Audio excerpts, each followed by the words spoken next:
একই গিন্নি, এই কটা ভাতে কি পেট ভরবে? ও যা ভাত আছে না, ওটা বেড়াল ডিগোতে পারবে না। হ্যাঁ, আরে বাবা, আমি আর বেড়াল এক হলো? এই বা বলে খাও তো।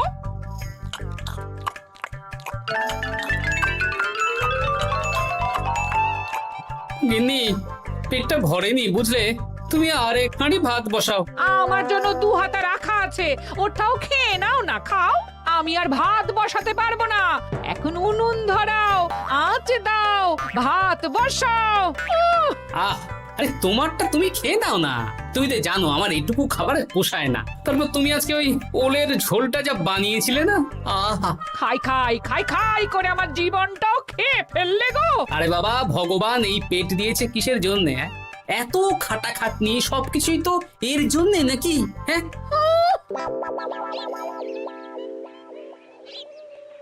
দাদু, অনেকদিন ভূতের গল্প শুনিনি, আজকে আমরা ভূতের গল্প শুনবো। বেশ, শোন তাহলে।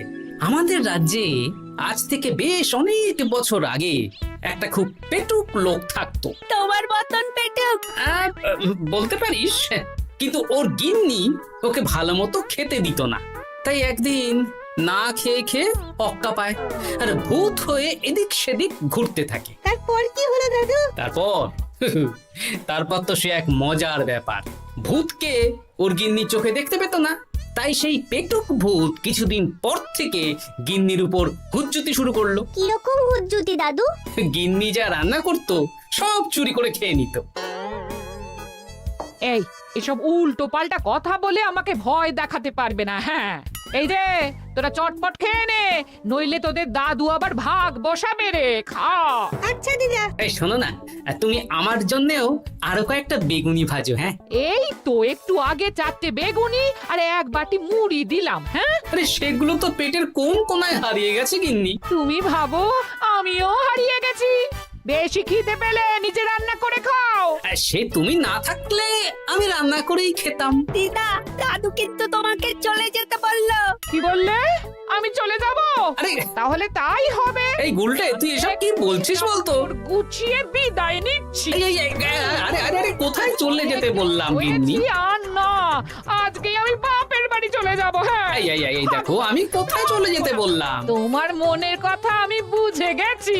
এই দেখো, থাকবো না এই পোড়ার মুখ সংসারে। যা। লক্ষ্মী সোনা রাগ করেছে। হাওয়া গরম আছে, চল এখান থেকে বেগুনি নিয়ে এখন কেটে পড়ি।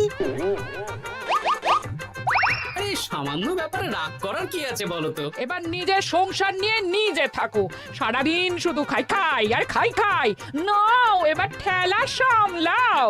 ভুল করেও আমাকে বাপের বাড়িতে ডাকতে যাবে না বলে দিচ্ছি।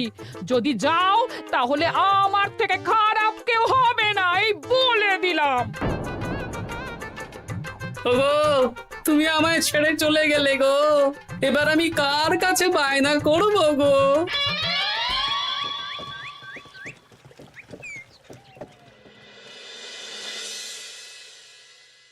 কিরে, তুই একা একা?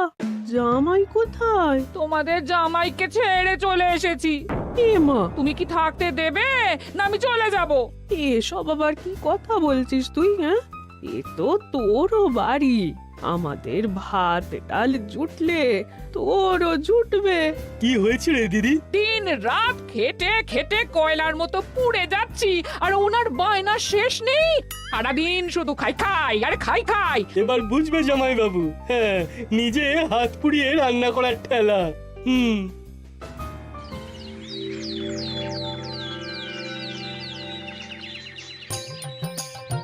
গোপাল দাদা, ও গোপাল দাদা, ও গোপাল দাদা, গোপাল দাদা, এ দরজা খোলো, মহারাজ ডাকছেন।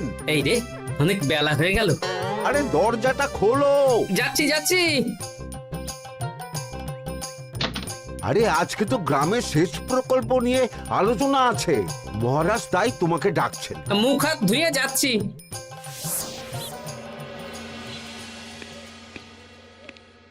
দেখুন মহারাজ, দেখুন এত বেলায় গোপাল এলো, তাও নিজে আসেনি, ডেকে নিয়ে আসতে হলো। সত্যি গোপাল, আজকে এত জরুরি একটা আলোচনা সভা, কোথায় তুমি তাড়াতাড়ি আসবে? তা না করে গোপাল বাড়াবাড়ি করে ফেললো। গোপাল, এই আমি শেষবারের মতন বলে দিচ্ছি, ফের যদি এরকম রাজসভায় দেরি করে আসতে দেখি তাহলে কিন্তু কড়া ব্যবস্থা নেব। আসলে মহারাজ, আমার গিন্নি গতকাল রাগ করে বাপের বাড়ি চলে গেছে, তাই বেশ হয়েছে। আচ্ছা, যে জন্য আজকের আলোচনা সভা ডাকা হয়েছে সেটা হলো আমাদের রাজ্যের দক্ষিণে একটা সেচের জন্য পুকুর খনন করা হচ্ছে।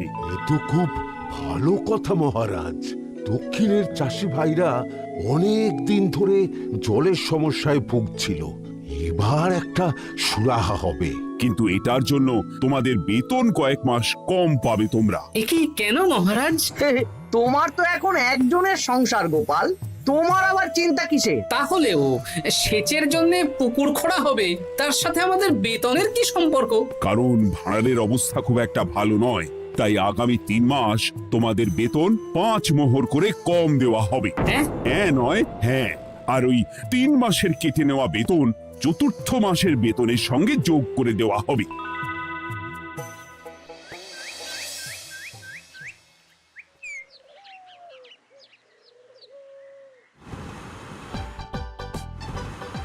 কি দাদু, এ তোমার চোখ মুখের কি অবস্থা?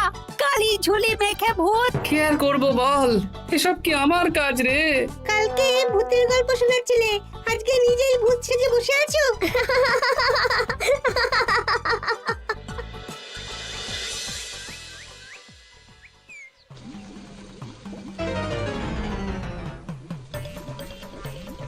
এই রে, ভাতগুলো পুড়ে গেছে। দূর দূর দূর, এভাবে হয় নাকি? না, এবার থেকে ভোজনালয় থেকেই খাবার খেতে হবে। একার জন্য কে আবার রান্না করে? দূর দূর। কি গোপাল দাদা, তুমিও আমার মতন ভোজনালয়ে খাচ্ছ? আমার না হয় বাড়িতে রান্না করার কেউ নেই।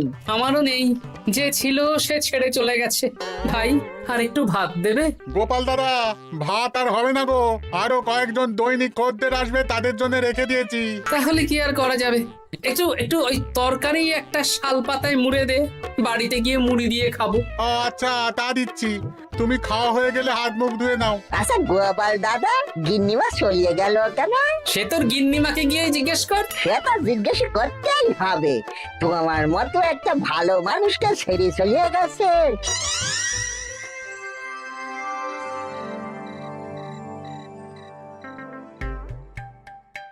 এসো এসো। এই নাও ধরো, পুঁটির মা তোমার জন্য কটা রুটি আর তরকারি পাঠালো। শুনলাম তুমি বাইরে ভোজনালয় খাচ্ছ।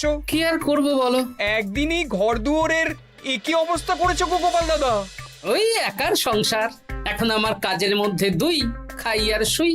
তা গিন্নিমাকে খবর দাও। না না না, খবর দিলে আবার অশান্তি শুরু করবে, বরং তুমি গিয়ে বলো। বেশ, তাহলে কালকে আমি তোমার শ্বশুর বাড়ির দিকে সার কিনতে যাব, না হয় গিন্নিমাকে আমিই খবর দিয়ে দেবো।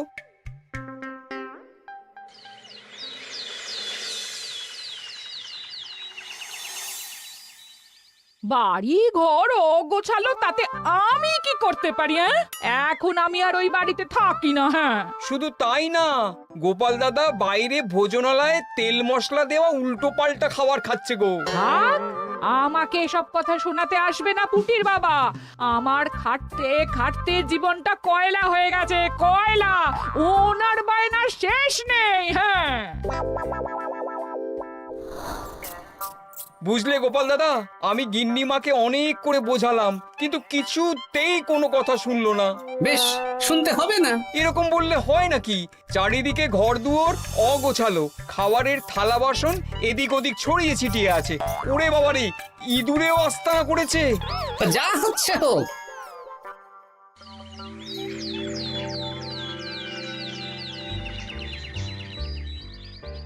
ভোলা, আটটা কচুরি দাও তো ঝটপট, খেয়ে রাত সভায় চলে যাব। এই নাও। ও গোপাল দাদা, শুনলাম নাকি গিন্নিমা বাড়ি ছেড়ে চলে গেছেন? হ্যাঁ, ঠিকই শুনেছো। তাই বাইরের খাবার খেয়ে কতদিন কাটাবে? এভাবে তো তোমার শরীর খারাপ করবে। ওই শরীরের নাম মহাশয়, যা সবে তাই সয়। রান্না বান্না করছো বাড়িতে? না, রান্না করার লোক নেই, আর আমার দ্বারা ওসব কালিঝুলি মাখাও সম্ভব না। দেখো গোপাল দাদা, এই রোজ রোজ বাইরের খাবার খাওয়া ভালো নয়। ভাবছি আরেকটা বিয়ে করব। হ্যাঁ, বলো কি? গিন্নিমা জানলে তো? জানলে জানুক, ও তো এখন আর আমার কেউ নয়। গোপাল দাদা আরেকটা বিয়ে করবে? না না না না না, গিন্নিমাকে বলতেই হবে ব্যাপারটা।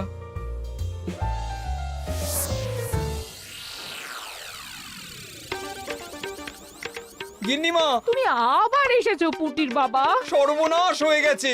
আবার কি সর্বনাশ? হ্যাঁ, বাড়ির চারিদিকে অগোছালো, ইঁদুর মশা মাছি ঘুরে বেড়াচ্ছে। আমি আর ওই বাড়িতে যাব না। গোপাল দাদাও সেই ব্যবস্থাই পাকাপাকি করতে চলেছে, আরেকটা বিয়ে করবে। কি বললে? জল জ্যান্ত বউ থাকতে আরেকটা বিয়ে?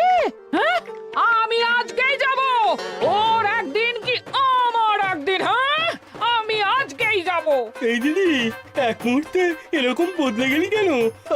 আবার আবার তো জামাইবাবু তোকে কাটাবে। তা বলে তোর জামাই বাবুটাই অন্য কারোর হয়ে যাবে? হ্যাঁ, আমি বেঁচে থাকতে আমি হতে দেব না। তাহলে দিদি আমিও যাব। ওই জামাইবাবু অতিরিক্ত খায়, জামাইবাবুর খাওয়া বন্ধ করতে হবে, বুঝলি? ঠিক আছে, চল তাহলে চল। ঠিক আছে, চলুন তাহলে। হ্যাঁ হ্যাঁ, তাই চলো। বুঝলি দিদি, আমার মাথায় একটা মতলব এসেছে। হ্যাঁ। কি মতলব শুনি?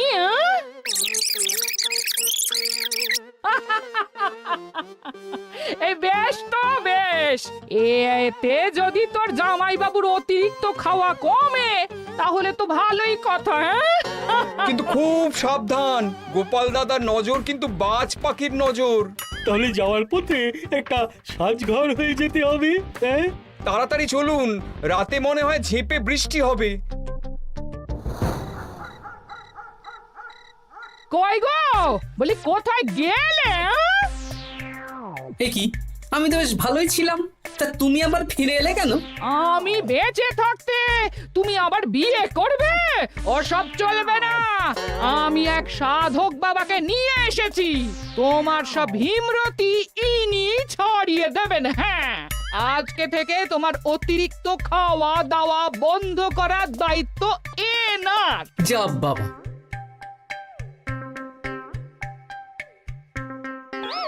কি করেছো গো? হ্যাঁ, ঘর দুয়ার তো পুরো শ্মশান হয়ে গেছে গো। এখন আবার তোমার ঘর তুমি পরিষ্কার করো। সে করছি, তুমি যাও বাজার করে নিয়ে এসো। ভোলার দোকান থেকে বেশি করে ছানা আনবে, আর রাতে ছানার বড়া করে তরকারি বানাবো। হ্যাঁ, আহা, কতদিন খাইনি, এক্ষুনি যাচ্ছি। উহ, তাড়াতাড়ি যাও, তাড়াতাড়ি যাও। মেঘ ডাকছে, রাতে বৃষ্টি হবে। আমি এই ঘর গুছিয়ে রান্না বসাচ্ছি গো। বলো কি গোপাল দাদা, গিন্নিমা ফিরে এসেছেন? হ্যাঁ, সকালে তোমার দোকানে বলেছিলাম না বিয়ে করব, সেটা নিশ্চয়ই কেউ শুনে গিন্নির কানে দিয়েছে। ব্যাস, ঘরের বউ ঘরে চলে এলো। সকালে যখন তোমাকে আমি ওই কচুরি দিচ্ছিলাম, তখন তো ওই পুঁটির বাবাকে দোকানের সামনে দিয়ে হেঁটে যেতে দেখেছিলাম। তাহলে পুঁটির বাবাই খবর দিয়েছে, ভালোই হয়েছে। যাই হোক, আমাকে ওই 500 গ্রাম মতো ছানা দাও তো, গিন্নি ছানার বড়া দিয়ে তরকারি করবে। ভালো তো, ভালো তো, তোমরা ওই কর্তা গিন্নি একসাথে খাবে। আবার কোন সাধককে নিয়ে এসেছে যে আবার খাবার খাওয়া নিয়ন্ত্রণ করবে? দেখো কি করে তোমাকে সামলায়। এই নাও।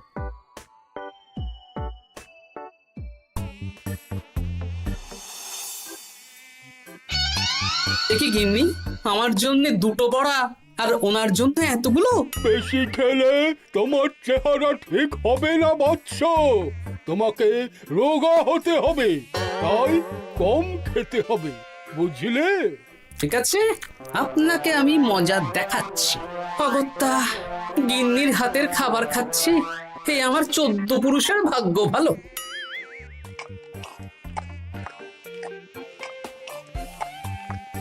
বাবা, আপনাকে আরেকটু তরকারি দিই বাবা? দে মা, দে। আমাকে দাও। একদম না, বলেছি না তোকে রোগা হতে হবে। হ্যাঁ, কি মশা রে তোদের বাড়িতে। আরে রে, নকল গুফ, মশা যাওয়ার আগে আপনাকে আমি তাড়াবো। এই কদিন চারদিকে সব ছড়িয়ে ছিটিয়ে নোংরা করেছে, মশা মাছি এত তাড়াতাড়ি যাবে না। হ্যাঁ, আমার খাওয়া হয়ে গেছে, আমি উঠলাম, আপনি ভালো করে খান কেমন?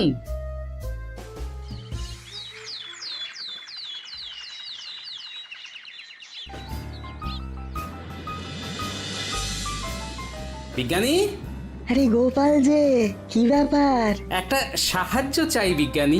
বলো বলো, আমি কি করতে পারি? কয়েক টুকরো বরফ বানিয়ে দিতে পারবে? তা পারবো, কিন্তু এখন হবে না। তুমি বরং সন্ধেবেলার পর নিয়ে যেও, কেমন? খুব উপকার করলে বিজ্ঞানী। আমি ওটা বিশেষ মোড়কে তোমায় দেব, যাতে গলে না যায়।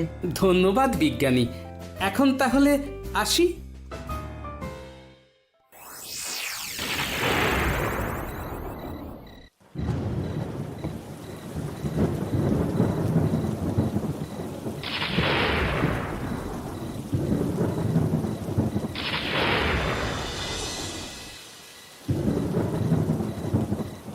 ভালো করেছিস বাবা, যা মশার উৎপাত, মশারি ছাড়া ঘুমোনো যাবে না। কথায় আছে সেবাই পরম ধর্ম, তাই একটু ধর্মকর্ম করছি আর কি।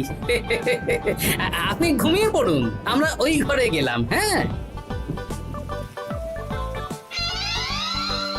সব দরজা জানলা ভালো করে বন্ধ করে দিয়েছো তো?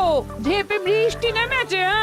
হ্যাঁ হ্যাঁ, কোনো চিন্তা নেই, তুমি ঘুমো, আজকে অনেক খাটনি হয়েছে গো। হ্যাঁ, জয় ঠাকুর।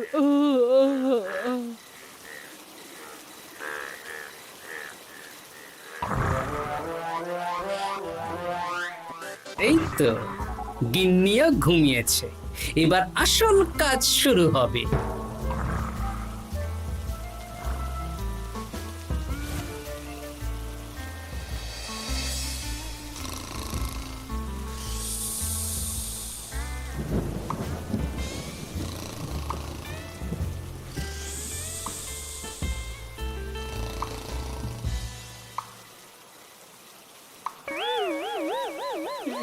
কি জল পড়ছে কেন? চাল ফুটো হয়ে গেল নাকি? এত রাতে দিদিকে ডাকা ঠিক হবে না। আরে আরে কি মুশকিল, এখনই জল পড়ছে। আরে দূর দূর।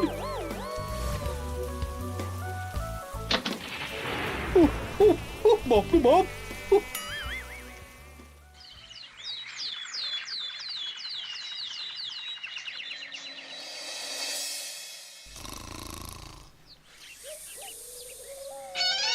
সুপ্রভাত। প্রভাত আর শো নেই। কেন? সারা রাত প্রথমে ভিজেছি, তারপরে মশার কামড় খেয়েছি। ভিজেছেন কেন? আচ্ছা, এ কি? আচ্ছা। রাতে চাল ফুটো হয়ে জল পড়ছিল। আচ্ছা, খুব ঠান্ডা লেগেছে।